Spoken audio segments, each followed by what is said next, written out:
are back. We missed last week post Oscars because we delayed because of the Oscars, and then I had film week and you had a writing assignment, and the week just ran away from us. So we can weigh in now on the Academy Awards. Did you count up your predictions? How many you got right? Did you do that? It was easy. I didn't get anything right. Although the thing that I got wrong, the biggest, is one of the movies we're going to be talking about now, and the Best Picture. Yeah, I got that the wrongest. Yeah, but I got that right. But you got that dead right. Yeah. And for all the reasons Green Book. We're talking about Green Book. I Yeah. don't know why we're being coy. And I got 14 out of the 24. I got 10 wrong, which is the worst I've done in a while. I usually lodge in around 18, 19. I usually miss about 5 or 6. Yeah. 7 sometimes. But I did really poorly this year by my usual standards. But it was a crazy year. It was a wacky year. I figured Regina King would win. She did. Yeah. But I figured if it weren't one of the movies with the word black in the title, actually, what I thought was going to win, might win, is Roma. Yeah. And then I thought, if Roma's not going to win, I'm thinking Stars Born. Yeah. And I'm thinking, if Stars Born's not going to win, now you get to the movies with the word black in the title, maybe Black Panther. Didn't really think Spike Lee's Black Klansman really had a chance, but I certainly thought it would be more likely than the actual winner, which was Green Book, and there it is. Not without some controversy. And Spike's quote was actually quite funny. He shouldn't take these things that personally, but he does. That's why he is. But he said every time somebody's driving somebody, we lose. That's just funny.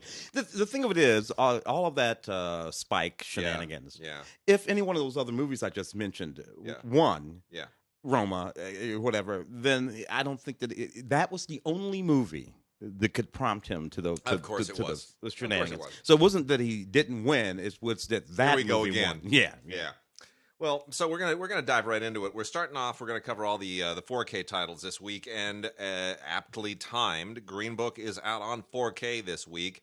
It doesn't really need to be 4K. They're all judiciously choosing their 4K movies these days because it is a limited format, and there's not a lot. And Samsung has now exited the hardware.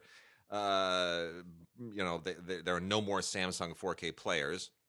They just decided they can't compete with Sony and the rest. And Oppo, manufactured the best 4K deck that there's ever been, and then exited the business. So it is getting very boutique and nichey, and that'll invariably change at some point. But for the time being, people are being really choosy about the movies that they invest in a 4K release for. And Green Book really is on 4K for only one reason. They really thought they were going to win Best Picture. Yeah, and they did. Yeah. Because what's not on 4K this week is the movie that I would have given Best Picture to. The Favorite, yeah. The Favorite. So I would love to have The Favorite on 4K because it's amazing low-light photography, and it was actually nominated for cinematography. You know what was not nominated for cinematography? Green Book. And interesting that Roma won that, and Alfonso, who shot it himself, that was his first time acting as his own DP, right? Yes. Usually he's Matthew. No, he's with Chivo. Chivo, that's right. Emmanuel Lubetsky. And Lubetsky is, doing his own stuff now and wants to direct, apparently. By the way, my brother-in-law, who's doing a lot more stuff, he's doing a lot of gigs as a photographer. He's getting a lot of work doing the still shoots on commercials. And if you saw the Super Bowl spot with Jeremy Renner, the Dodge Ram thing with the girl in the back seat, so he worked that shoot as a still photographer. He was doing all the stills for the print ads on that, and that was shot by Lubetsky. Oh, so that all right. Yeah, see, so he was as he was saying to us, he said, "I can't believe I'm shooting stills by Lubetsky's lighting." It's pretty exciting. So anyway, but yeah, Green Book. So, here's the thing. What are you going to do? What are you going to do? I mean, I think, our colleague Justin wrote well, first off, look, it's perfectly fine 4K. I don't know that this thing was mastered in 4K. It looks like it really looks like they took a 2K master and bumped it up and up-resed it. It's not going to light your it's not, let's put it this way. If you put your 4K Green Book in and you invite the friends over, they're going to look at it and they're going to go, looks like Blu-ray to me. Yeah. It doesn't look that much better. And nothing in Green Book requires. Nothing about that. Yeah, hey, everything looks good. Can you believe a Farrelly brother just won an Academy Award. And Kentucky. These are the Kentucky Fried Movie people of 40 years ago. That's like what, the early mid 70s. Well, no. It was well. The what about Mary? Oh, something about Mary. The Fairley Brothers are also Kentucky Fried. No, or those are Zuckers. That's the Zaz. That's the Zuckers. Those are the Zuckers. I confused my brothers. Yeah. Therefore, yes, something about Mary and all of that. Those are the Fairleys. Yeah. And what was the one where with the fat suit?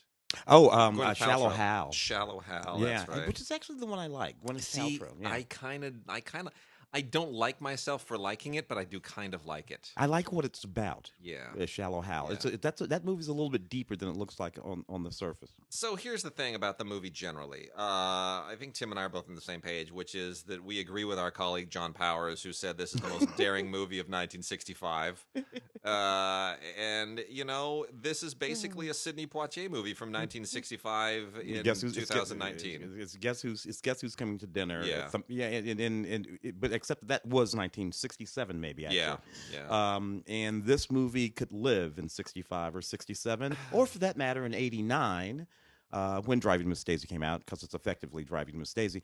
And even that is a solid 30 years ago. Yet that very particular sensibility has not changed in Hollywood, and Hollywood is still a little tone deaf about it. My biggest problems with this are that it is, yes, it's totally formulaic. It feels completely of another period.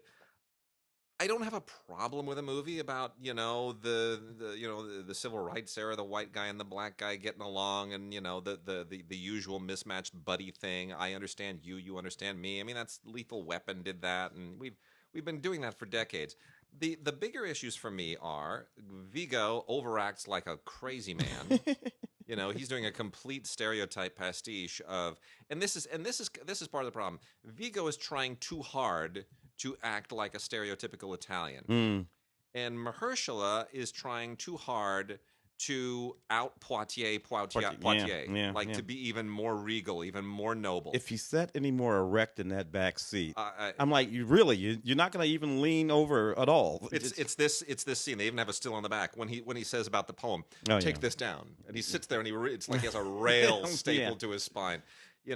I get what they were going for. It's all very, very contrived. And the thing is, I love Don Shirley's music. Yeah. I grew up with a lot of Don Shirley's music. And this is, with all due respect to Harry Belafonte, who knew Don Shirley, I kind of side with Don Shirley's family on this. This has nothing to do with Don Shirley. Yeah. Nothing. Yeah. Don Shirley was a Jamaican immigrant. He was a musical prodigy at an early age. He was versed in all of these kinds of the music that Vigo's character introduces him to in the South. Don Shirley was well versed in all of that music. And all of that. He trained with the very best music teachers from the time he was like 5 years old.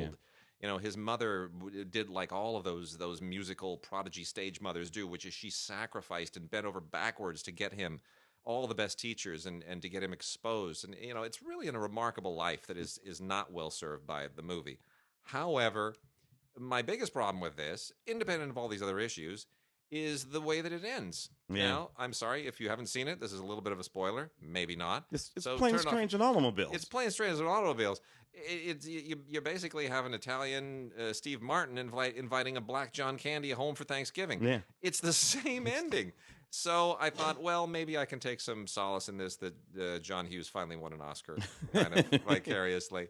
Anyway, look, I don't think it's a terrible film, but I also don't think it's a good film. But it is now an Academy Award winner. And that's the thing about it, right? If this had just been some film that came out and played and went away, and I wouldn't have thought about it 3 times. Yeah. But the fact that people started treating it like it was, and then it did in fact win the Oscar. I don't know. It's just an odd moment. Yeah. It's just an odd moment. Well, we talked about this last week, but they also sent us a 4K of Bohemian Rhapsody, which, as of the Oscars, was the biggest winner of the night. Yeah, This has become a thing now that the Best Picture is not the winner of the most awards. It happened with Gravity was the most award winner, didn't win Best Picture. Mad Max won most awards, didn't win Best Picture. So this is kind of a trend now in the era of the preferential ballot and up to 10 nominees. And so Bohemian Rhapsody won 4 awards. That was, isn't that amazing? 4 is the most any film won, and then a bunch won 3. Mm-hmm. But nobody won more than 4. And the No, only no, film... no, 10s and 12s and No, that's not happening anymore. No more of that. So Bohemian Rhapsody got 4. Now, this is another movie that has all kinds of issues with its biopic accuracy. Mm-hmm. Not to mention the singer. Yeah. Well, nobody said. No one even mentioned his name. Now, I enjoy this movie. I do. I enjoy this movie. I know that it is an utter whitewash of the actual history. I totally acknowledge that it's it manipulates things and it distorts and it eases up, and I get it. All the complaints are valid. Mm-hmm. But you load a bunch of Queen songs in a movie like this, and you cut it and you put a Rami Malek performance in it. I'm good. I'm enjoying it. I recognize its flaws, but I enjoyed it. So it's fun. It's still ridiculous that it was nominated for Best Picture. It is indeed.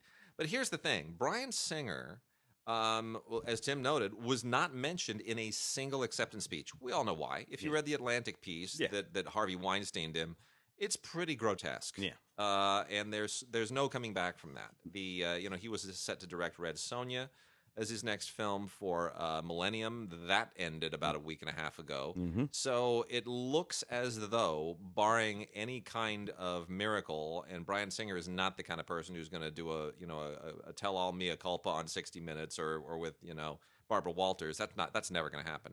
So it looks like, for all intents and purposes, Bryan Singer's career directing movies is likely over.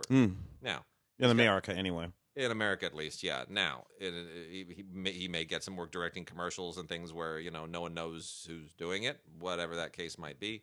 But yeah, and you know what? He's got a pile of money. Yeah, he's got a lot of money. It is funny that of all the guys who've been called out for very such bad behavior. Yeah. That the one whose career really, really, really seems to have been ended is Bryan Singer. Yeah. And that he's gay. I mean, Kevin Spacey's perhaps too. Yeah. Maybe you can even throw him in that desk because it doesn't seem like Kevin's coming back either. Yeah. It is interesting to me that the two big ones are gay. Yeah. I just wouldn't have thought that. I would have thought it would have been, sort of obviously Harvey. You got Woody. And there are others that will tumble, in the coming years. My concern, I am less concerned with nailing the offenders at this point than justice will be done eventually. But I'm more concerned going forward. I'm more concerned that the business change in ways that prevent these things from even becoming a possibility anymore. Exactly. I'm looking down the line. I've got a kid who may wind up in this business. Exactly. So, yeah. And same thing. We have friends and young actresses that we work with, and you don't want them to go through it. And she went through a lot of that, and I do not want these to ever have to deal with any of that again. So in any case, there's a fair amount on all of these in terms of extras, but for both Green Book and Bohemian Rhapsody, it's not it's not that substantial. They threw these things together pretty quickly. The one thing that Bohemian Rhapsody does have, which is really great, is the complete Live Aid performance that was not seen in theaters, and then obviously some featurette stuff. But Bohemian Rhapsody definitely benefits from the 4K. This is the Fox HDR format, which is HDR 10+, as opposed to Dolby Vision.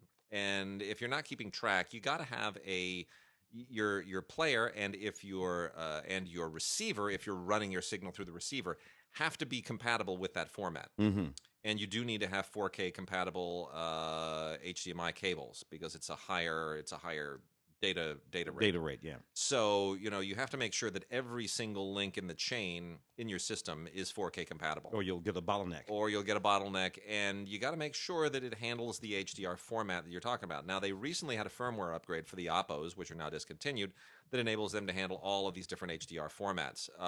But ultimately, you're talking about a thing like Dolby Digital and DTS on the audio end, where now everything has to be able to handle both of those. You notice all the players, all the receivers are DTS and Dolby capable. Now we're into the same thing with HDR. You got to be able to handle HDR 10+ from the Fox end, which is freaking gorgeous, by the way. I think I like it better than Dolby Vision. And Dolby Vision, obviously, which is a standard in theatrical formats as well. So, in any case, that's something to pay attention to. We're going to be doing some stuff on 4K on the DigiGods site, which has been in the works for a very long time, and taking our time with it. So that's going to get into a little bit of that as well. So going quickly through the rest of the 4Ks, we got Ralph Breaks the Internet, which, whatever. It got an Oscar nomination because it's there. And it's got mostly the bonuses are on the Blu-ray, which includes deleted scenes and Easter eggs and a few other things. I don't really get the Ralph movies; they don't make a whole lot of sense to me. But I know some people really love the whole thing, so fair enough. The first one was okay. That one was just too kinetic and just cranking and cranking and cranking. It was irritating. Was mostly what it was. I am really annoyed that Universal released Mary Queen of Scots on 4K, but we don't get The Favorite on 4K. Makes no sense. It makes no sense. That one got the nomination. They thought that one was going to get a nomination. This didn't make That's money. the one with Saoirse Ronan and Margot Robbie, by the way. This didn't make money. No. This didn't win any Academy Awards. Yet still the 4K. And this gets a 4K and The Favorite does not. I don't understand it. This is not that well photographed. The Favorite is. What's going on here? So, yeah, look, Mary Queen of Scots, I really hate this movie. What this tries to do is take a sort of revisionist, almost anachronistic approach to the history of Queen Elizabeth and her cousin Mary, Queen of Scots. And this was supposed to have been done decades ago with Meryl Streep and Glenn Close in the parts. I think Meryl Streep was supposed to play Mary Queen of Scots. Glenn Close was supposed to play Elizabeth. That was the original plan. That would have been a hell of a movie. Very different movie. Very different movie. This just doesn't really work. They play it straight for the most part, but then they start doing weird things like casting certain parts with people who are not white. Yeah. Like there's the prime minister here is played by a black actor. Yeah, English. Her lady in waiting is played by an Asian actress. And if you're doing kind of an overtly Julie Taymor kind of take on this. Yeah, go with Harry Lennox, but that's not what's going on here. This one, they're trying to walk a line. That's it. And no, if you're gonna, first of all, they just flat out make up crap in that movie. That's the thing. These two women never met, and they just so you're just making stuff up here. And they also take a character that was patently not gay, her husband, Mary Queen of Scots' husband, who was a blazing philanderer, and they invent this completely preposterous conspiracy here where he's allegedly gay, and there's all this stuff, and it's a total fabrication. There's no evidence to it, as opposed to The Favorite, which we will talk about in a moment. Yeah. Then last two 4Ks here. Creed 2. What'd you think of Creed 2? Yeah, look, not as good as Creed, No. but a fairly decent movie that I rather enjoyed. I like the love story in the movie, but the whole boxing stuff was not particularly memorable. I was surprised that it was not terrible. Yeah. It was adequate. I don't think Creed needed a Creed 2. I didn't think we needed to keep going there, but and I'm getting a little tired of Stallone playing Rocky. Yeah. He's gonna play Rambo again. Yeah. He's like 70 years old. Yeah. After a while, dude, because he's had a lot of work. But after a while, there's nothing left to work with. Yeah. Anyway, and Rocky at this age, is he really still going to be wearing the same hat that he wore in 1975, 76? Come on. Michael B. Jordan's his best performance last year was in Black Panther, of course, not in that. That's honest question. Honest question. Does Michael B. Jordan maintain that body when he's not working? I just don't. It's insane. Look, I'm impressed because at least he used it for 2 movies. He did. Yes. He used it for that, and he used it for Black Panther. So at least he had a reason. Yeah. But dude, unless you're gonna put me in, that is insane what he's done there. It's. I mean, he whoever the trainer is that gave him that body, kudos to you, man. Yeah. That is. And God knows he hasn't had a starch or a carbohydrate in years. That's for sure. In any case, the thing that's a little bit silly here is that we bring back Dolph Lundgren and Drago's son, and there's a whole this ties into Rocky 4 basically. This is sort of not just Creed 2, but it's like Rocky 4.2 and or 4.5 or what. It does that, and I don't know if we need to keep going back to that well, but I was glad to see Dolph Lundgren in a major movie again. Yeah. Well, he walked around a couple of those Expendables, if I'm not mistaken. Did he? Yeah. And then we've got the Little Mermaid Anniversary Edition on 4K with sing-alongs, and you know what? This is the first of the Disney animated classics that's winding up on 4K, and I could not be more elated. The extras are all on the Blu-ray, which includes, sing-along mode and little featurettes and things. It's not really what it's about. It's about seeing The Little Mermaid in 4K, and boy, is it spectacular. Disney really pulled out the stops for this one. This is and I'm glad I got this because my Blu-ray of this is just about dead. from my daughter. Yeah, from my daughter. My daughter, this was the first film she ever saw. She has seen it at least 18,000 times, and it's well used in our house. So this comes at a good time. And of course, whenever we're at Disneyland, we have to go on the Little Mermaid ride, and that's a very special thing. So, The Little Mermaid in 4K is definitely the 4K of the week. It is beautiful. It sounds spectacular.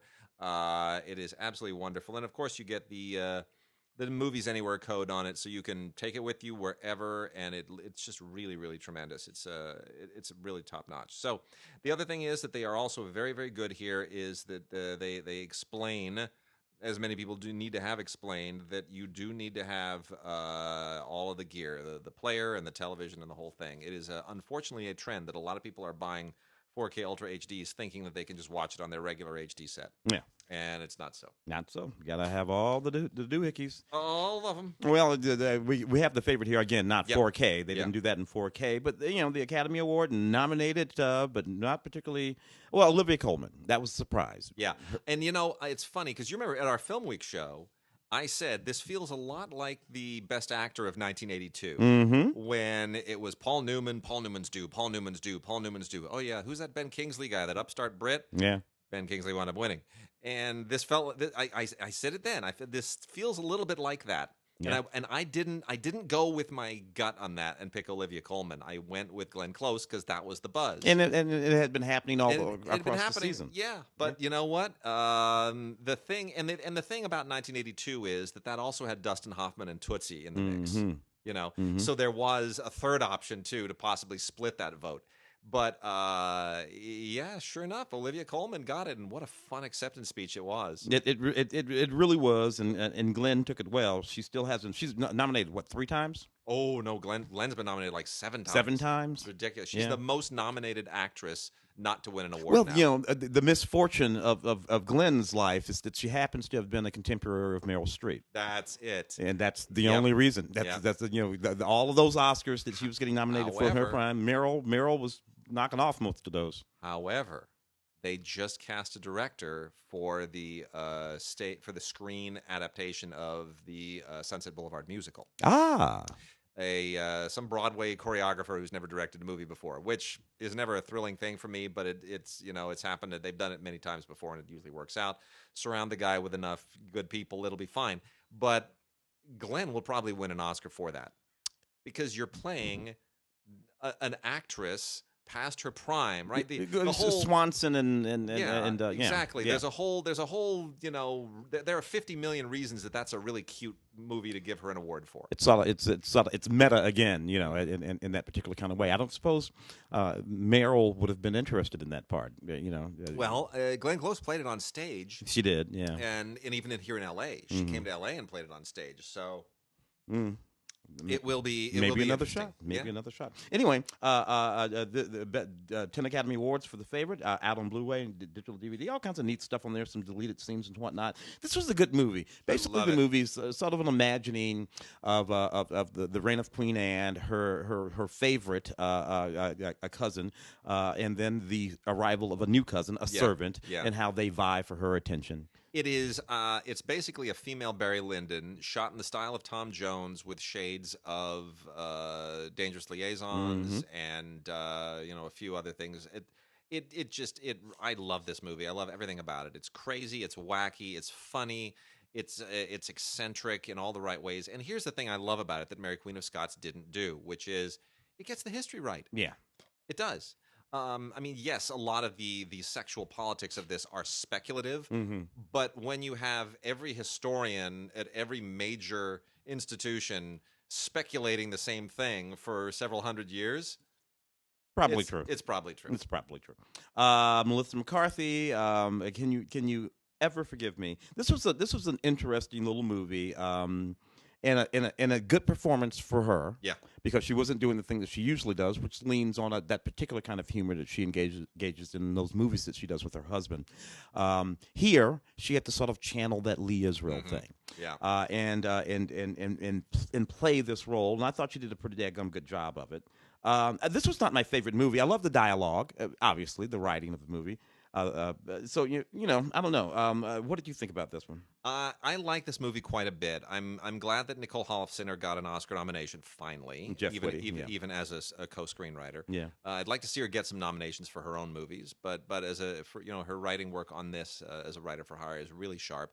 Here's the thing: if I'm looking openly and objectively at all of the best original screenplay nominees, this would have been my choice of the best of them. But BlacKkKlansman is pretty damn good as well, is more important in terms of what it tries to do. Adapted screenplays. Adapted screenplays, yes, is more significant in terms of what it's the source material it's working with. Here you're not having to sort of wrestle with the source material in any great way. Yeah. With BlacKkKlansman, there was a lot of work to do, and that had gone through some other hands before. So I've totally endorsed the BlacKkKlansman win, and Spike is as due as anybody. But what's disappointing to me about this is that it's only on DVD and not on Blu-ray. And not on Blu-ray, yeah.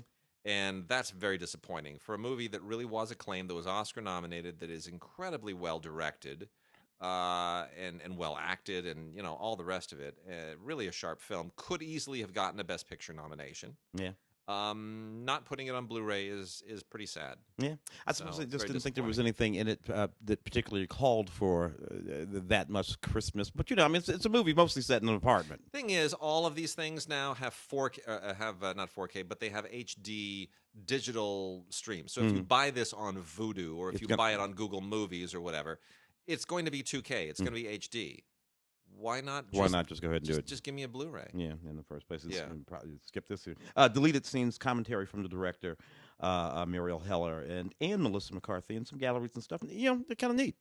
Muriel Heller is the real deal, man. She's she's doing the Mr. Rogers movie now with Tom Hanks. Yeah. Just keep stepping it up. Yeah, it's great. Good for the ladies. We've got Between Worlds starring Nicolas Cage, and what a Nicolas Cage movie this is. It has the great tagline of "Vengeance is born in hell." And Nick Cage is like walking out of flames and looks like some kind of sequel to Ghost Rider. And you know what?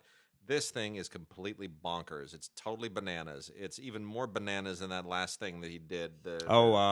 Mandy. Yeah, even more bonkers than Mandy. Yeah. Which is incredible. It's kind of the same, he's a guy who's his family was killed, and so he's got that death wish kind of thing going on. And then it takes this weird turn into spiritualism. He meets this woman, and her daughter's in a coma, and then there's a whole like spirit world thing going on, and then it just gets bizarrely meta, and it really ultimately makes no sense. It's totally bonkers, and I guess this is like if you took Mandy and you crossed it with Constantine and kept Nick Cage in from Mandy. That's what this is.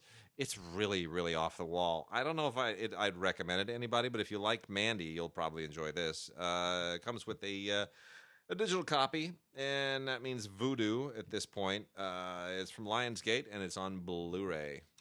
Ben is Back, I think, was the movie most, at least the filmmakers who made the movie thought we would have been talking about this past award season. Lucas Hedges and Julia Roberts in a movie about a young... it's kind of the same movie as Beautiful Boy. It's literally the same movie as Beautiful Boy, which was Timothy Chalamet. And who was Timothy Chalamet? And Steve Carell. And Steve Carell. And this, so you just swap Steve Carell out, and you swap Julia Roberts in, and it's basically the same movie. Yeah, Lucas Hedges, Manchester by the Sea, got his Academy Award. Sure. So nice to see these young men working. It's perfectly fine drama that I didn't find particularly captivating.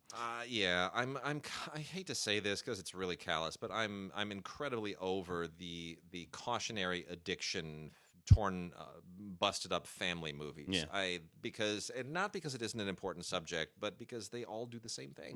Yeah, it kind of plays out the way it plays out. Special features audio commentary with the director Peter Hedges, etc., etc. Stand Off at Sparrow Creek. Yeah. Actually, a pretty neat little thriller about this ex-cop who joined the militia, and then there's a murder of a bunch of cops at a cop funeral, actually. Yee. And he goes back into his old militia and traps these guys and is going to try to figure out who pulled off this hit at this police funeral before the whole thing sort of gets out of hand. It's actually a pretty good thriller, sort of keep you guessing thriller, with some good performances in it, and I kind of dug it. Not much on here by way of special features, nevertheless, just a good movie. Standoff at Sparrow Creek. So we've got, boy, is this quite a movie. London Fields.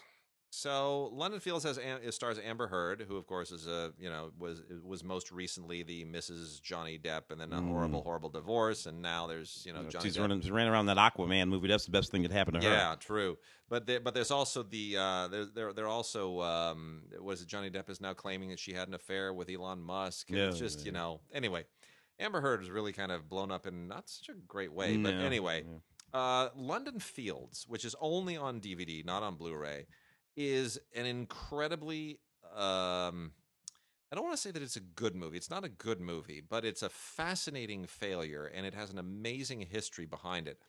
If you don't know, this is essentially about a oh boy, how do we even get into this? So there was it's based on a novel. It's based on a novel by Martin Amis, which was a huge thing many years ago. And they've tried to turn this into a movie many times.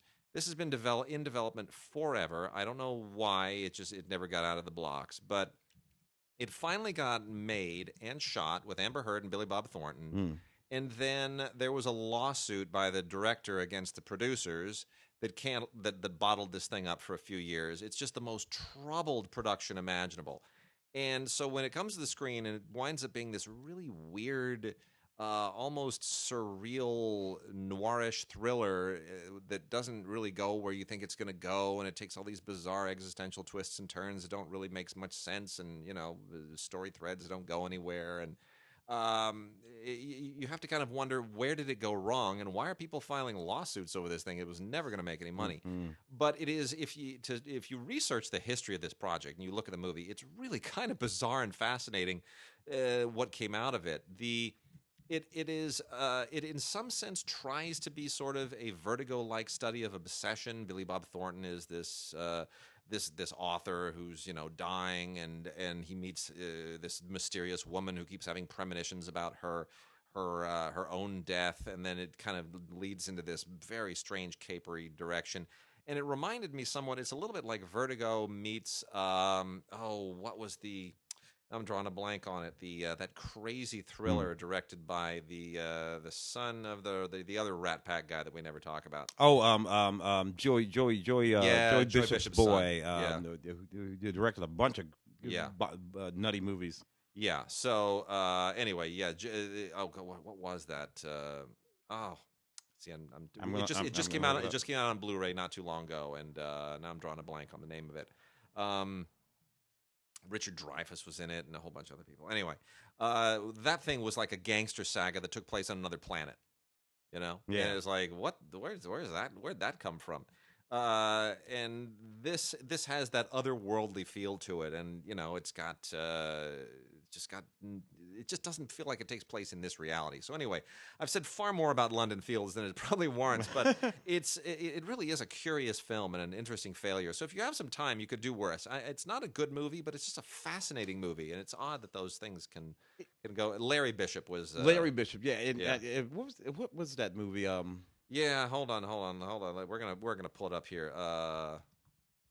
It's Larry Bishop. Larry Bishop directed Mad Dog Time from 1996. Yes, That's yes, it. yes, This feels like Mad Dog Time meets Vertigo. There it is. So anyway, 100 Yards. 100 Yards is this is one of those very decent kind of faith-based films that doesn't quite go all the way in that direction and pulls it back a little bit to try to be a little bit more mainstream, so it doesn't feel like it's a sermon, and does a pretty good job of it, to be honest. I hadn't seen Sean Patrick Flannery in a while. Yeah, Sean Patrick Flannery. It's nice to see him again. Co-stars Stephen Brewis and Rebecca Lim. Most of these movies, about redemption, usually have to do with some athlete and their struggles. And this is about a guy who, had a great football future, and then tragedy takes him out of it. And then there are all the usual complications and progressive issues that plague his life without giving anything too far away. And then, of course, he finds the path back that helps him through to find a way back to redemption and to find meaning in life. It's the usual trajectory of these movies, but it is quite well done. This has two directors, Ross Campbell and Dale Fabregas, and they do a very, very good job. It's nicely put together. It really is, and for probably not a whole lot of money. So, and again, nice to see Sean Patrick Flannery again. I remember talking about this movie here on the show on Film Week. Sergeant Will Gardner, a film by Max Martini. Max Martini is an actor who you know very well. Excuse me, redheaded actor. I think on one of the NCISs, maybe NCIS Los Angeles. It's just the one that he's a regular on, but certainly you see him all over the place as an actor. And he knocked off this movie, a decent little movie, about an Iraq War veteran with suffering from PTSD. We spend a little time with him in Iraq, so we have some of those scenes, him, his troops, Omari Hartwick, and a few other folks, and we see sometimes we flash back to that, but mostly we're with him on this road trip, a sort of motorcycle road trip across the country, because he's going to see if he can reconcile with his young son and his young son anyway, his relationships and whatnot. There's a neat thing going on in the movie, which maybe I'm giving something away here a little bit, but you figure it out fairly quickly. is that he's constantly talking with Omari Hartwick. Yeah. In this film, and it doesn't take you long to figure out that Omari's dead. Yeah. And died in the war. Yeah. You look at this and you see this soldier talking to this guy, and you see him talking to a guy, and then when you think about seeing soldiers on the street, ex-vets on the street talking to people, it kind of puts in your heads, who they might be talking to. Maybe they're talking to some of the folks that didn't make it home, and that's a thing that he's playing with here in this movie, and it's actually a decent movie, kind of touching, kind of moving, kind of funny. Not the greatest movie in the world, but Max he acquitted himself well as a first-time director. I'll put it that way. A few bonus features, cast interviews with Max and Omari and Lily Rabe and Gary Sinise and Robert Patrick and some of the other notable actors that are in this movie. The Clovehitch Killer didn't really get a theatrical release per se. This is from the Scream Factory line of Shout Factory. It was an IFC midnight release in whatever theatrical release it may have received. I don't remember it being in theaters, but I don't either. Regardless, basically a serial killer movie, kind of a horror thriller thing with Dylan McDermott showing up again, but doing a bit of an interesting twist, playing this all takes place in the South, in Kentucky, and Tyler Burnside plays a guy who is just wonderful guy in the community, and Dylan McDermott is his dad. And 10 years ago, there was a horrible, horrible bunch of murders, still unsolved. The guy was called the Clovehitch Killer, and Charlie starts to suspect at one point, when some clues emerge, that his dad, the wonderful Dylan McDermott, might be the Clovehitch Killer and might be getting ready to start killing again. What do? Samantha Mathis also shows up in this and is perfectly fine. It's not really above and beyond anything else in this genre. Christopher Ford wrote it, Duncan Skiles directed, and they pretty much go by the numbers for this kind of thing. It's just kind of nice to see Dylan McDermott do something a little bit different. He's older now. He can do a few more character-oriented things. And that's pretty much it. It's on Blu-ray and comes only with a featurette and a trailer. Oh, interesting. On Blu-ray here, The Happy Prince, Rupert Everett wrote and directed this movie. Rupert Everett about Oscar Wilde. The last days of Oscar Wilde is kind of a speculative, cheap Parisian hotel. Oscar lies on his deathbed, and all of the memories of his life sort of come flooding back, and he has a sort of conversation with his past. It's sort of interesting. Interesting that Rupert Everett would do it. He played Oscar some years ago. When did he? He was in The Importance of Being Earnest. That's it. That's what he was in The Importance of Being Earnest. An Oscar Wilde play. A nice connection there. Colin Firth. Edwin Thomas, Tom Wilkinson, and Emily Watson in this movie. Yeah, I wish it would have done better. I wish it did too. It was good. I thought Wilde the movie that starred Stephen Fry. Stephen Fry. Yeah, that's one. Stephen, I thought that was better. That got into his relationship to Bosie and all of the Doom relationship. Yeah. But that was a bigger story. It was a bigger story. This is very focused, but it's good. It is good, and they are complementary films. You don't have to pick one or the other. Oscar Wilde, an interesting figure, once the most famous man in London, and then the public that loved him took him out. But then again, he was kind of cavalier about that affair. He was a little too cavalier. Yeah. The world was not as libertine as he thought that he was able to make it be. Yeah. Certainly not impaired. Mark Wahlberg and Rose Byrne in Instant Family. This came out for a quick 30 seconds and went away. Yeah. And I don't know. It struck me as a weird combination. Rose Byrne and Mark Wahlberg. Yeah. That's not a comedy team. No. What is that? That's not a comedy team, right? Doesn't make any sense. Anyway. Mark Wahlberg is just making a little bit too. I mean, he's trying to do. Who else did this? He's trying to do that. It's what Schwarzenegger did. Yeah, right? yeah. He's trying Kindergarten to do Cop, the comedies, and then the action things. Then the He's trying to balance that out. So he's giving you a little bit of each.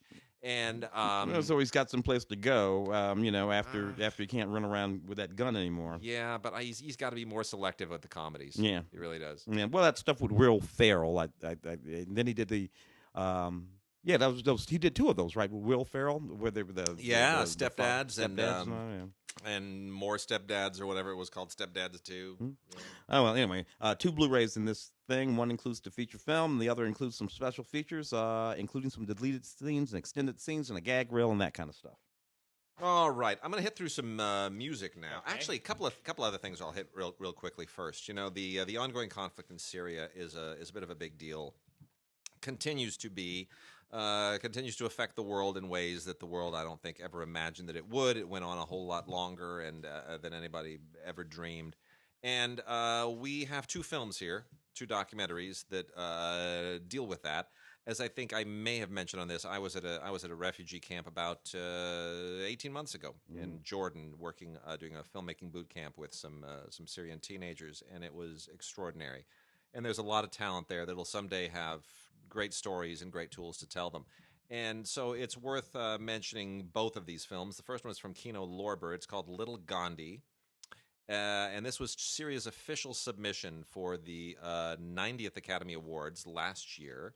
And it was not selected, but it is a very, very good film. And it basically focuses on Giat Matar, who became known by the moniker Little Gandhi as a peace activist, and it's what he does in sort of trying to win peace for his people is rather extraordinary, and definitely earns the moniker.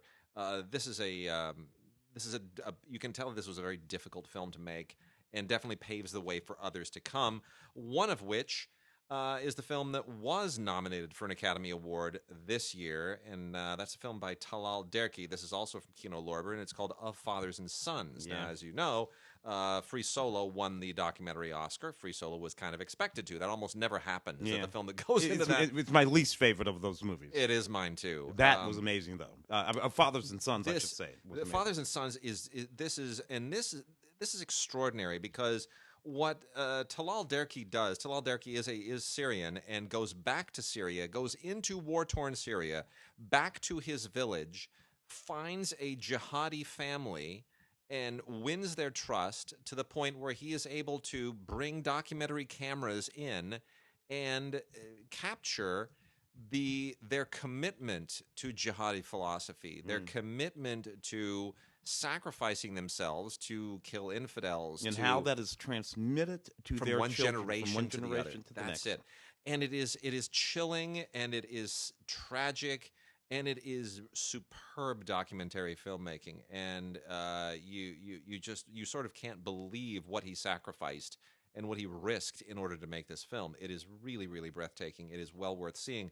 So I'm going to recommend both of these, Little Gandhi and Of Fathers and Sons, both from Kino Lorber. Really, really well worth checking out. So let me blow through a bunch of music here. Okey-dokey. We got a lot of great stuff from Naxos again. And for those who want to bone up and bone up on and beef up their classical music on Blu-ray library, you have got really just tons to choose from here. So let me go through this stuff as briskly but as effectively as I can. 2 Rossini operas on 1 Opus Arte Blu-ray set. La Cenerentola, directed by Sir Peter Hall, the father of Rebecca Hall, the actress. And then The Barber of Seville, Il Barbiere di Siviglia, directed by Annabelle Arden. I have to be honest, I cannot watch any part of any staging of The Barber of Seville without thinking of Bugs Bunny. I can't do it. Figaro. I can't do it. I can't do it. That's what that came to me. I'm sorry. I can't do it. The Rabbit of Seville just lives in my head. But still, Rossini, one of the great all-time composers and writers of operas. So you can't go wrong if you can put Bugs Bunny out of your head. There's a really fascinating film here by a filmmaker named Bruno Monsengen called The Indomitable Bow, and it's all about famed cellist and conductor Mstislav Rostropovich, otherwise known just as Rostropovich, because too many consonants in some of those Slavic names that make it really hard for people who are not Slavic to get tongue-tied trying to pronounce it. Anyway, you learn a lot about Rostropovich here. There's archival material and concert footage and interviews, and it's really, really quite fascinating. That's on DVD only.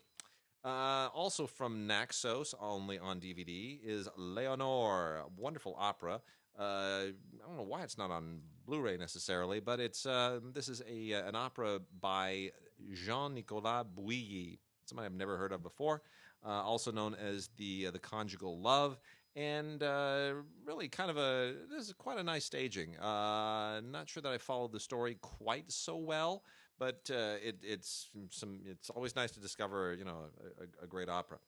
We also have Onegin with the Stuttgart Ballet on Blu-ray. That is really beautiful. Very nice staging.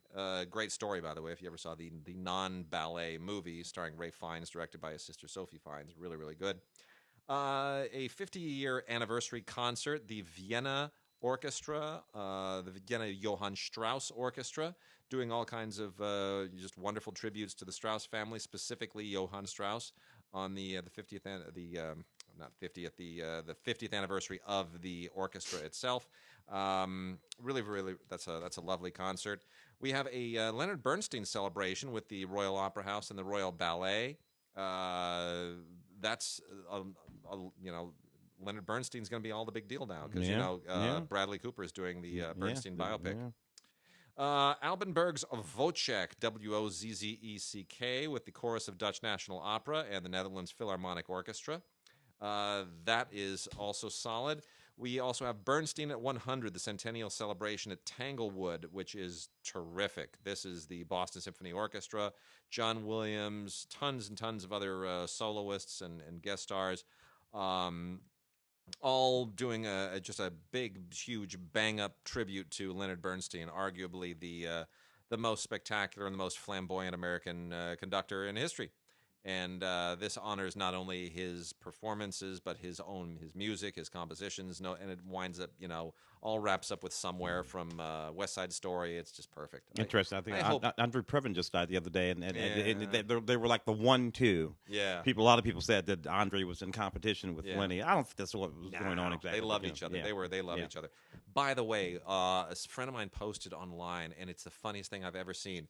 There was a show, a Morecambe and Wise show in, I guess, the late 60s, early 70s, where Andre Previn was a guest on Morecambe and Wise. Mm-hmm. Now, if you don't know Morecambe and Wise, one of the all-time great British comedy duos, hysterical stuff, especially in the late 60s, early 70s.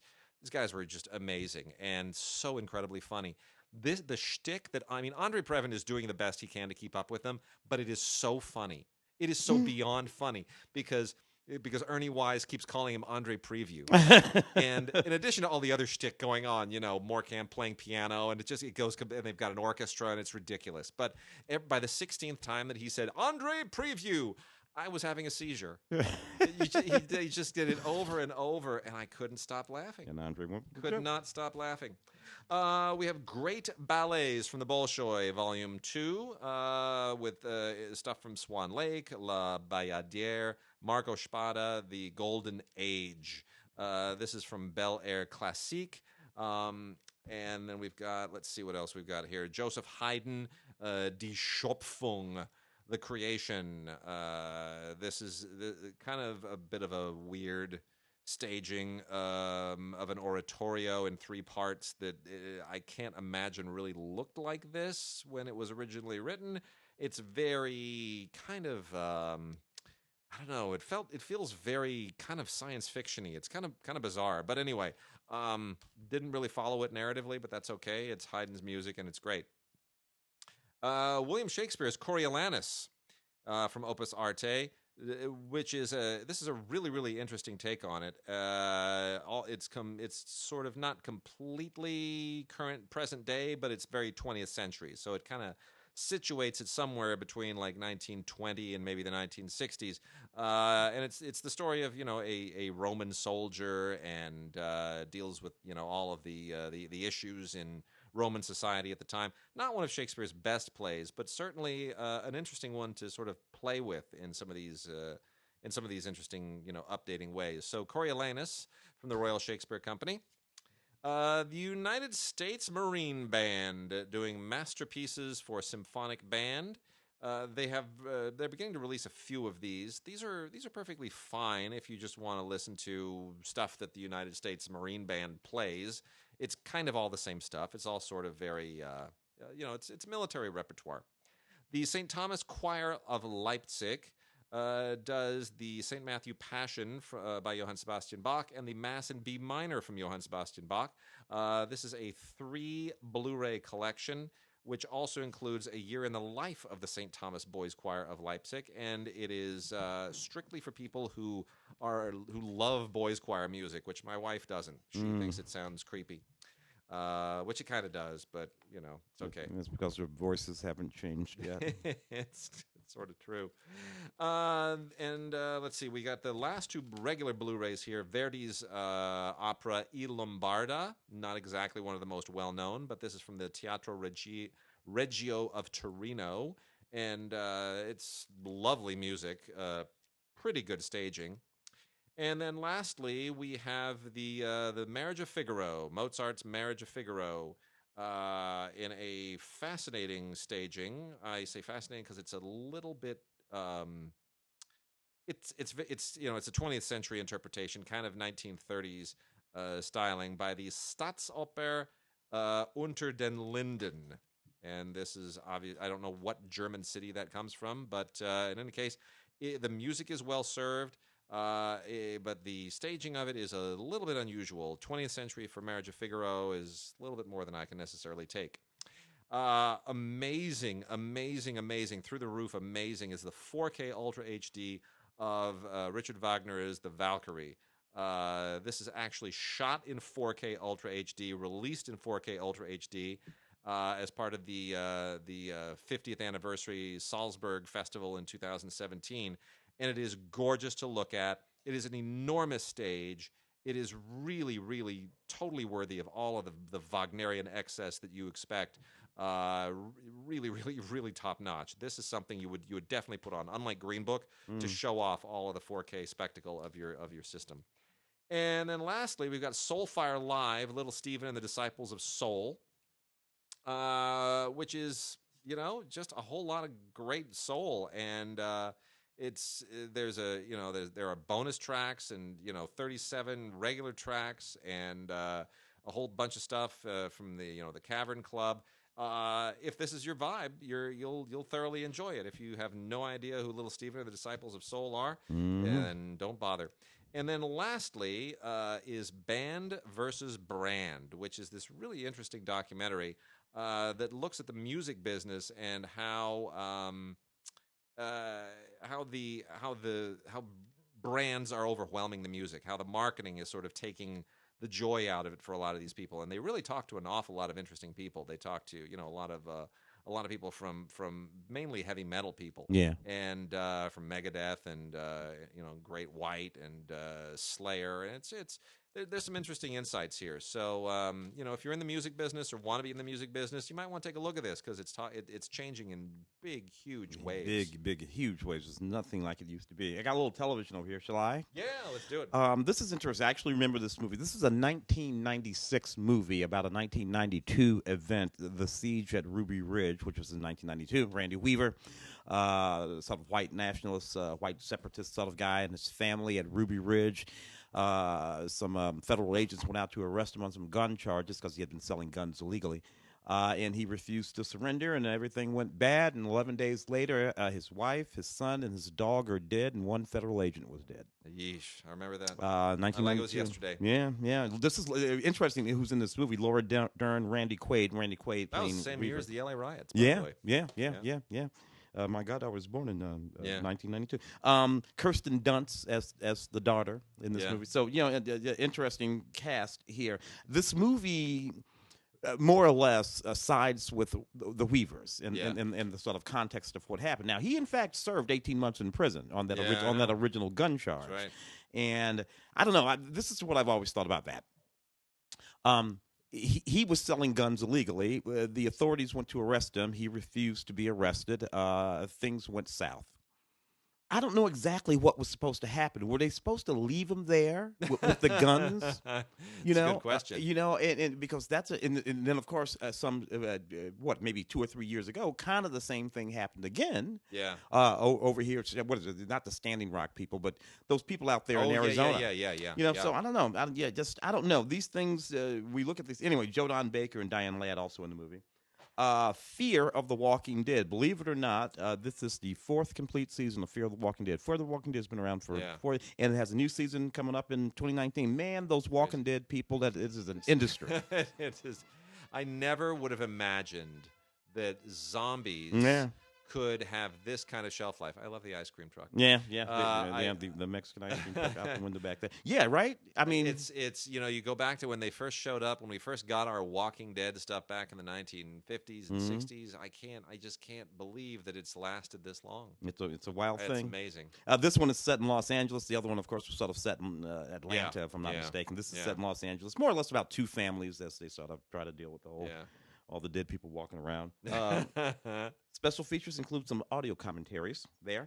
Perry Como, dude, I must admit that I grew up watching those Perry Como specials through the late 60s and early 70s, and I always loved those Perry Como specials. Now, I never once purchased a Perry Como record, but you came to know his music by simply watching those specials, and sometimes they would be really good. Now, this particular thing here, Perry Como's Music Hall, is an amalgamation of a few things that he did when he was doing some specials in the late 50s and late 60s and early 70s, but mostly late 60s in New York.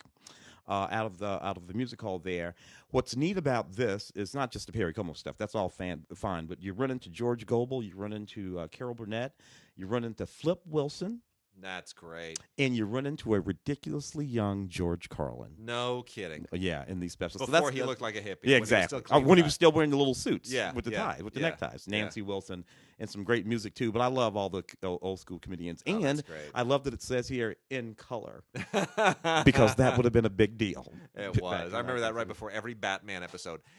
Yeah, it was great. Got 4 here from from MHZ. Some really, really great European and foreign drama. This is Acquitted, seasons 1 and 2, a Norwegian drama. Now, my sister-in-law lives in Norway.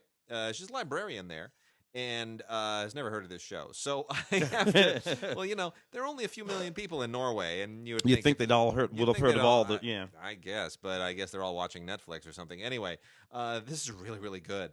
This was actually seen most widely in Sweden. But you know what? Like 500,000 people in Norway watched this thing, and it was the highest-rated drama premiere in the history of that Norwegian channel. So somebody in Norway is watching it, and a lot of people in Sweden are watching it. It's really, really interesting. It's about a guy who was accused and acquitted of murdering his girlfriend. Yeah, when he was young. When he was younger. Yeah. And then he goes and he leaves town. Splits out of Norway, works in Asia, becomes a big shot businessman, and then comes back to Norway at a certain point for various reasons, and everything old is new again, and it's interesting. Can you ever go home again? Sure, but you're going to go home to a whole lot of baggage, and it's really a very smart show. I could see them remaking this in a heartbeat here. And as good as season 1 is, season 2 is even better. It gets deeper and darker, and part of this, I was thinking, they're kind of following a trajectory a little bit similar to Ozark. Oh. It has kind of an Ozark vibe to it, The guy because when he was in Asia, he was a big shot. Now he comes back, small town, right? And Jason Bateman, big city, small town. I know it's kind of a reach, but it has kind of a similar, symbolism of the small town as some kind of a purgatory for these people who have sins to atone for. Yeah. Anyway, very, very good.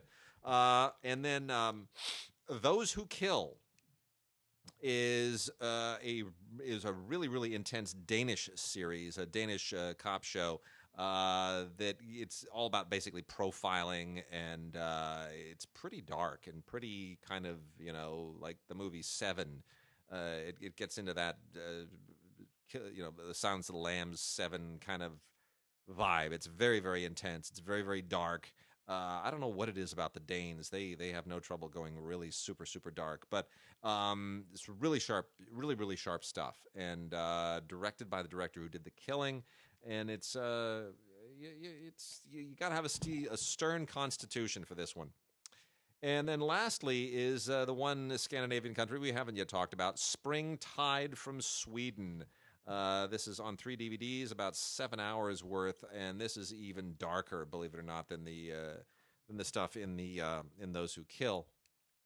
This takes place in 1990, and on this island, this remote Swedish island where there's this horrible murder, and the investigation of the murder obviously overturns all kinds of other discoveries that are just What the hell is up with the Swedes, dude? I don't know, man. I mean, they go dark. I mean, those it's cold. Yeah, I guess it's the cold. It's those dragon tattoo books and movies. I raised that question once with Cronenberg at a press conference where I was kind of prepping for this piece I did for the LA Times years ago on the Canadian New Wave, and I was saying, there's so many dark themes, like you and Denis Arcand and Adam McGoyan, and I went right down the list, like all the Canadian filmmakers making all these dark, brooding, obsessive, unconventional movies, and Cronenberg was hilarious. He just kind of smiled and he just goes, "It's cold."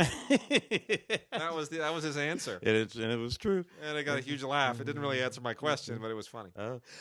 Dude, I cannot believe I missed this series. When you first got here, I was watching Star Trek Discovery because I'm trying to put together my entire Star Trek universe and see if it all sort of gels. And then you handed me this. I'm like, Krypton, the complete first season, because there are two. And I'm like, what? Yeah. there's a series set on Krypton. It's like Smallville. It's like and apparently it's a prequel to Smallville. A prequel, exactly. Yeah. He's playing Superman's grandfather. Yeah. There is some time travel involved. Yeah. So and apparently he has to do something. He has to make a choice between whether he's going to let Krypton be destroyed, because if he doesn't allow Krypton to be destroyed, then it'll completely change the future. So anyway, but I just completely missed a series. Dude, there's too much television. There is. I agree. Peak television is too much television right now. Yeah. What they obviously want to do with this is do the same thing that they did with Gotham, which I don't think was quite so great, but I kind of felt like they did that already with Smallville. Yeah, me too. I mean, what? I mean, I get it. We're going all the way back to whatever. Anyway, Krypton, the first complete season, second season will be out soon, and pretty soon you're going to see some kind of like a period series called Vulcan, which is a story of like ancient Vulcan, right? Vulcans riding the horses or whatever they rode. I've been watching Discovery. You're not as far off as you think. I know.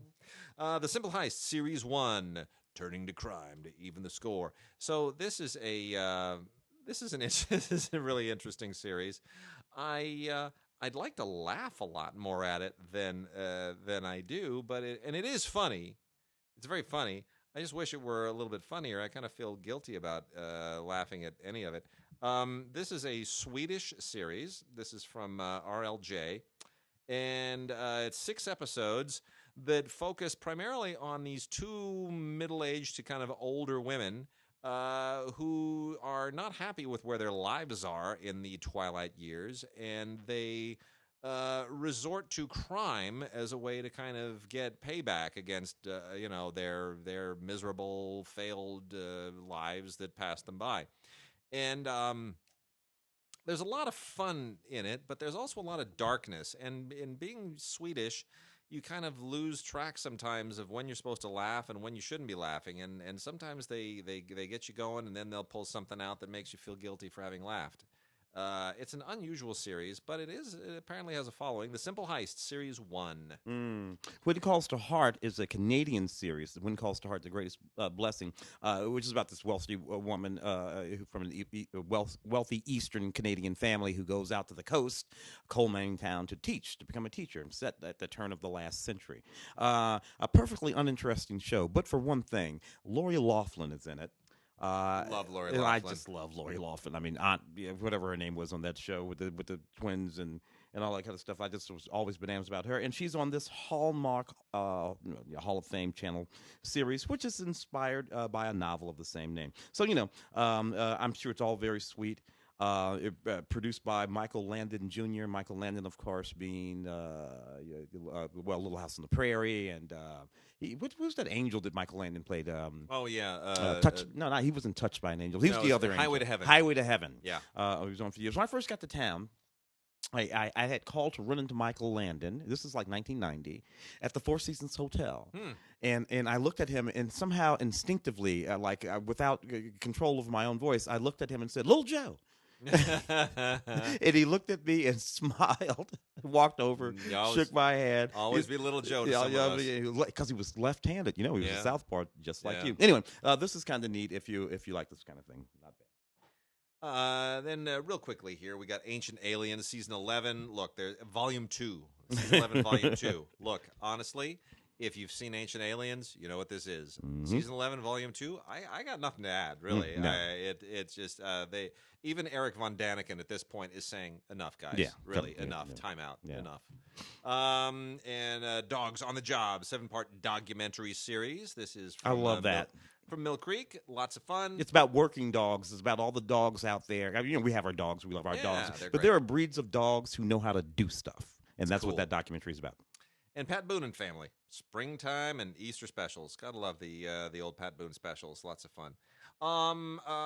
So with that, we're gonna now dovetail into an interview. Wrap the show out with an interview with my very, very good friend Farrell Hirsch. Have been friends with Farrell for a very long time. We get into it in the interview. Farrell's got a new book out. And you got to go check out the book. It's an awful lot of fun. It's all about his brushes with his embarrassing and poignant brushes with celebrity over the course of his career as a writer, as a radio producer, and all the many things that he's done as a playwright. Anyway, Farrell's one of the most talented people that I've ever known, and I'm proud to know him. So here is my interview with author Farrell Hirsch. One of the great privileges of this job is when I get to interview people that I actually know and people that I respect. And this is a thrill. We are talking to my very good and longtime friend, Farrell Hirsch, a longtime playwright, writer, producer, and countless other things, a hyphenate par excellence, who recently wrote What I Learned from 50 Celebrities by Screwing Up in Front of Them. I have to point out, when Farrell and I first met, we were both involved with a small publication that had been started by David Latt, who of course now runs the Asylum and Sharknado's everything. And you went on to write some wonderful plays, which have been performed nationally. You wrote for television. I remember you said one of the wisest things, and I'm gonna stop talking here and let you pipe in. You said one of the wisest things that has directed my life ever since. When you were writing, I think you had written something for the new... Did I say get off of Facebook? It's no good for you? No, you said I think you had just written a new Munsters episode for that John Shuck Munsters reboot. And I was so impressed at your work ethic, getting up and just hitting the computer and just writing and not sort of waiting for the muse to speak to you. And I said, you are such a hard worker. And you said to me, no, there are guys who wake up every morning and go into a coal mine. Those guys are hard workers. This is easy. Yeah. And I've never forgotten that. So thank you. Oh, no, you're welcome. That comes from one of the jobs I had in college was I worked for the county. I wasn't a kid who had enough money. I couldn't get back to college unless I made some money over the summer. And my first summer was on the hot roads of steamy, humid roads in New York, and they were tarring the roads, and those big giant rollers, and I was the guy behind it, and I would come home, I'd come home looking like I was in blackface, and just, it was horrible. And the second summer, I worked my way up to being a garbage man for the Parks Department, and at 5:30 in the morning, I'd get up, and they'd have these wire mesh garbage cans, and I'd pick it up over my head to dump it, and yesterday's half-eaten chicken bones would fall on my face, and warm orange soda, and so, I had to get up and write today. All right. Yeah, no, I've never forgotten that. So I've never complained about anything that I do in this business since. And I've recited those words with attribution many, many times. So let's get into the book. Talk for a second about, I mean, this is one of those wonderful self-deprecating, revealing books that is a joy to read and a joy to reread. And I've already read it to a bunch of other people in excerpts, and everyone laughs and they all think it's wonderful. Talk about the genesis of the book, where it came from and why. Well, there's two levels of that. One is I walked into the publisher's office and I said, I want to write a memoir. And the publisher, wise woman, said to me, you're an idiot. Nobody's going to buy your memoir. Nobody's going to read your memoir. You're not famous. And I said, all right, what will they buy? And she said, a self-help book. Everybody buys self-help books. They can't help themselves. So I said, all right. And I went home and I turned the idea into a self-help book, and it became, one of those things. The cliche is it writes itself, but if you see the structure of the book, it really is 50 individual stories about things from my life, and it turns out these are stories I've been telling at cocktail parties, sometimes for several decades. So they are well honed. They're the ones I know can grab an audience because I've watched it and I've said it, and I know how to tweak the story without losing the truth and without losing the meaning. But the beauty of turning it into a self-help book, the idea of the publisher, was that now there's a moral at the end of the story. Instead of me just saying, oh yeah, I was the idiot who told Lisa Kudrow not to go on Friends, or Frank Sinatra sued me, or oh, I underestimated Charlton Heston. I tell the story, and then I explore. I spend at least a couple of paragraphs, maybe a page or two, exploring what that meant and why. So it gave the book a little more meaning, I think. So, I mean, the table of contents is one of the most wonderful things I've ever seen. It is names of celebrities, but then there are things in here that are a little bit that make you stop and kind of trip for a moment. So it's great. Lisa Kudrow is the first one.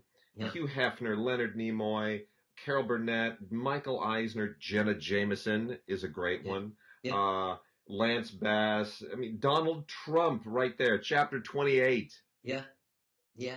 Well, I mean, Trump's an interesting story. It turns out that his family and my family have a history together going back generations.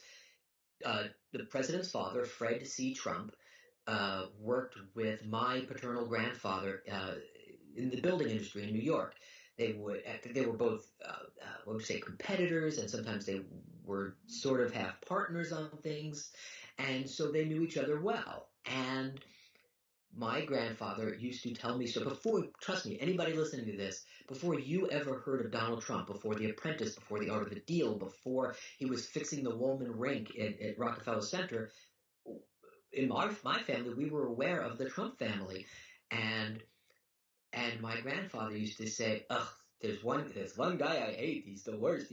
And who is this? And he would say, Fred Trump. He's the worst. And all the things that my grandfather used, the words, the way he described Fred Trump was almost exactly the way I sometimes see the President of the United States on television, or the way he treats people. I'm not talking policy here, but I would think most people could see that he's got a certain gruffness or insensitivity to his persona. You could say that.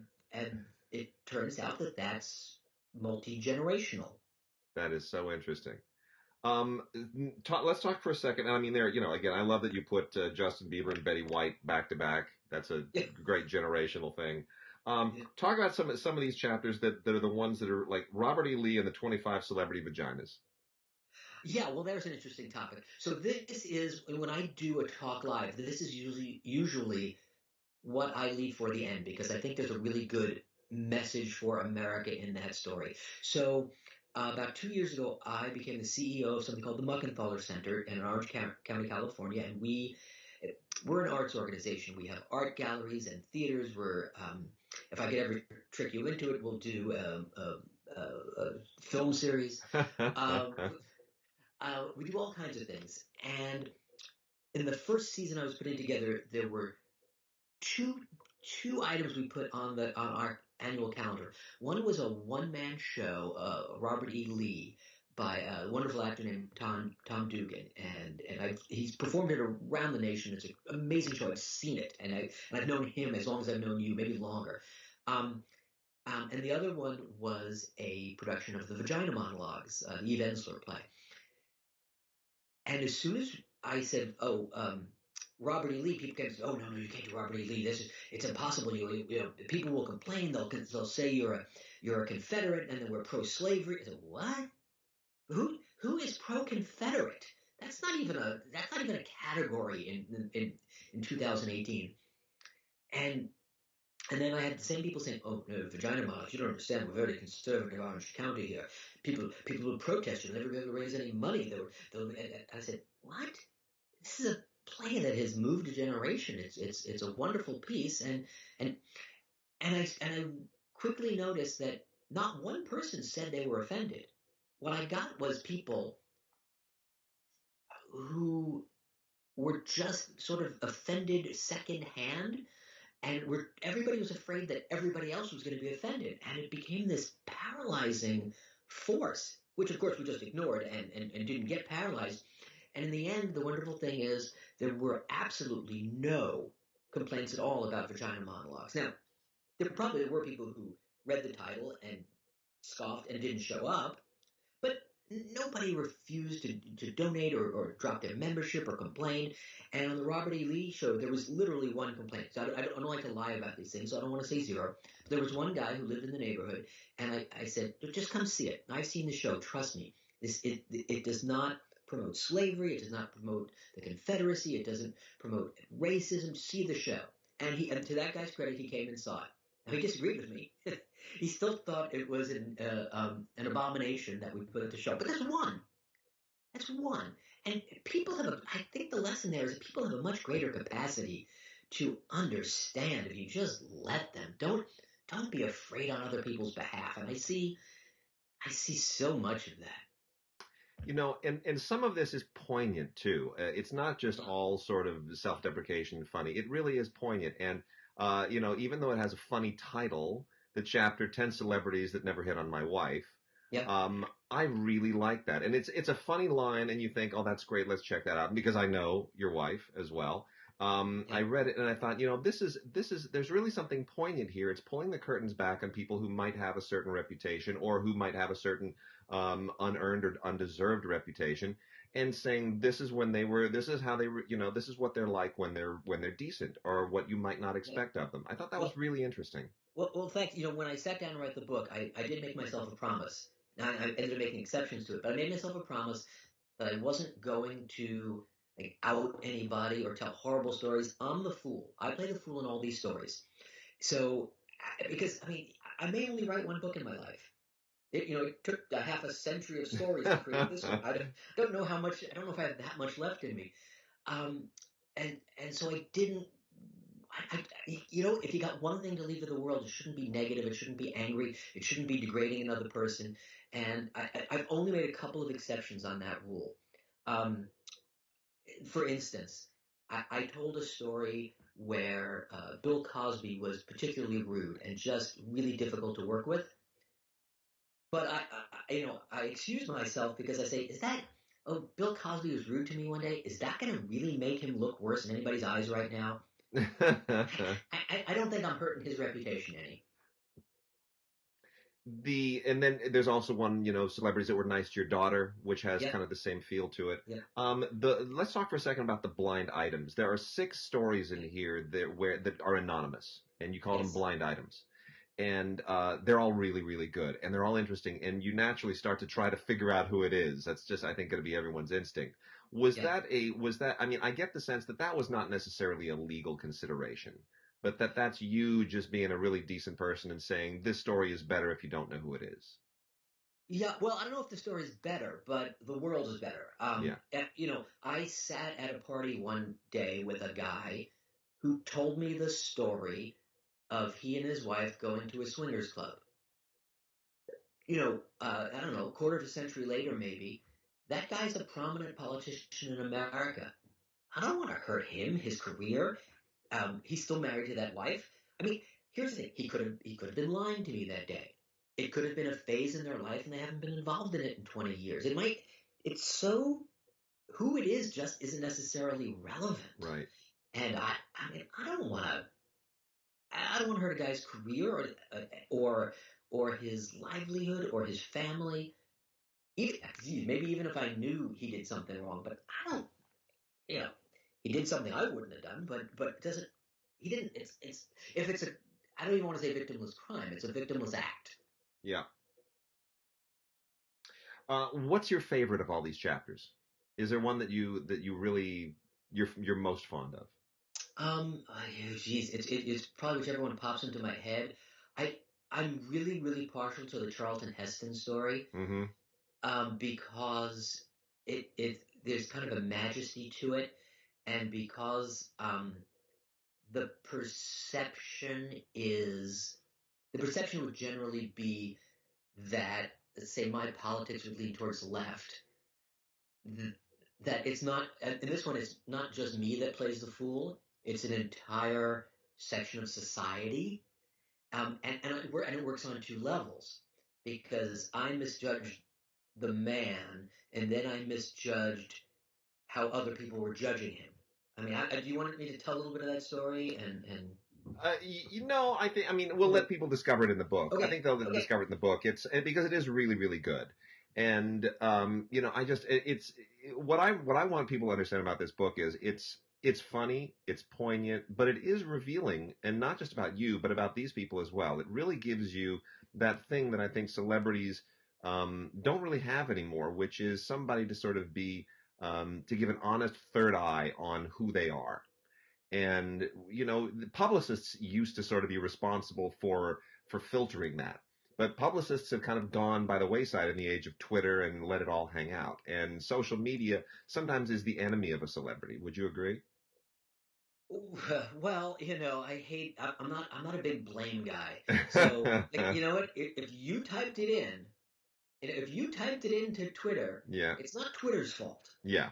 But I think the world is still finding its way on how to treat social media and how to express themselves. Because I mean, I've lost friends for making jokes on social media. I made a joke one day, and I had a relative who didn't talk to me for 2 years. Oh no! Because of something I thought was funny, and they thought was a really horrible, degrading insult. And that's again learning for me. It doesn't matter that I meant it was fun. I thought it was humorous. If you think it out and you say to yourself, "Ooh, can that be read the wrong way?" I definitely shouldn't have put it up because it wasn't worth it. I love a good joke, but I also love people I love. So, I mean, some of these other chapters here, Stormy Daniels and Karen McDougal, I thought is a great name for a chapter for a whole litany of reasons. Cinderella. By the way, I'm not the only person who has those chapters in his life. Cinderella, chapter 44, which is terrific too. Ryan Seacrest, there's just so many good ones here, and of course you cap the whole thing off with Bruce Jenner, which I thought was great. Yeah, well, wait, just let me tell you this, the Ryan Seacrest. So in that Ryan Seacrest story, there's part of it where he's in the back seat of a car with a girl. which might surprise people. But I talked to that woman like 2 weeks ago, and in fact, she has a podcast and she's invited me on, and she's all mad at me because she said, necking? We weren't necking. I don't know if you want me to say, I don't know how clean your podcast is. Well, so I will give you the PG version. She said, necking? We weren't necking. We were more active than that. And I said, fine, put that in your book. It's not germane to the lesson I learned here. I'm not going to do that. And then she said to me, well, what about that time? Yeah, I can say it here. She says, what about that time Gary Busey backed me up against the wall? I said, that's not my story to tell. I didn't believe you. I didn't learn anything from Gary Busey that day. And, chapter 41, Jesus versus Gandhi with an assist from L. Ron Hubbard. That's, how did you come up with some of the titles for some of these too? Oh, man. Well, I really always meant to go back and make all of the titles more interesting, and the publisher said, no, nothing's more interesting than Lady Gaga. Nothing's more interesting than Justin Bieber. Nothing's more interesting than Hugh Hefner. I don't know. Listen, you and I have been at this a long time, decades, and one of the things we do is write things and try to make them interesting. Yeah. I mean, it's just clear to me that if I pit historical religious figures against themselves, there's interest in it. I don't give me too much credit for that. Well, but they're really great titles. I remember very well when we first met that some of those editorial meetings, and you were coming up with ideas like a machine, and your head works in a very particular way. Well, it's funny you say it, because I was so out of place there, because that magazine was supposed to be helping to teach people, or it was for people who were sort of starting out in a production field, and I think David wanted interviews with more accomplished people, and man, I just wanted to kind of write fiction pieces and imagination pieces. But I also just wanted to keep busy. So he was very gracious to give me some latitude. Oh, well, latitude. I like that. Yeah. There you go. Well done. See, it's how your head works. Yeah. My favorite chapter here, I should say, is a name that isn't going to jump out at everybody, but it's a really good story, and it's the Alan Zweibel story, which I think there's so much to learn from that. It's a really, really good one. Yeah, Alan was one of the original Saturday Night Live writers. In fact, he has a sort of a Gilda documentary that I saw on CNN a couple of weeks ago, which is really good. And I got the chance. The easy version of the story, I won't give out punchlines, but I got the chance very early in my career to have Alan as a mentor, and I blew it off. I just didn't understand how valuable that was. I thought maybe I was bothering him. Why would he want to be with me? Why would he be wanting to give me advice? I didn't really know him. I should have been a little greedier. I should have been a little more self-interested. I should have been, on the other hand, I also should have been more open and I don't know. And I got the chance. I used to run radio stations for Sirius XM, which is how I accumulate a lot of these stories. And I had the chance to get him as a guest, and I had to beg my host, because they had never heard him. I said, please have him come in. I must tell him this story and apologize to him. And, and also I refuse to do it live on the air, because, you shouldn't use public airwaves to air your own crap. Well, Farrell, thank you for the book. Thank you for your friendship. Thank you for just being in the world and giving so much to so many people, even if they may not necessarily know who the name on the script was, or on the play, or as the producer on the radio, or whatever the case may be. You've touched a lot of lives, and I highly recommend What I Learned from 50 Celebrities by Screwing Up in Front of Them, by Farrell Hirsch, a gentleman and a scholar. Farrell, thank you so much. Oh, thank you, Wade. It was great being here.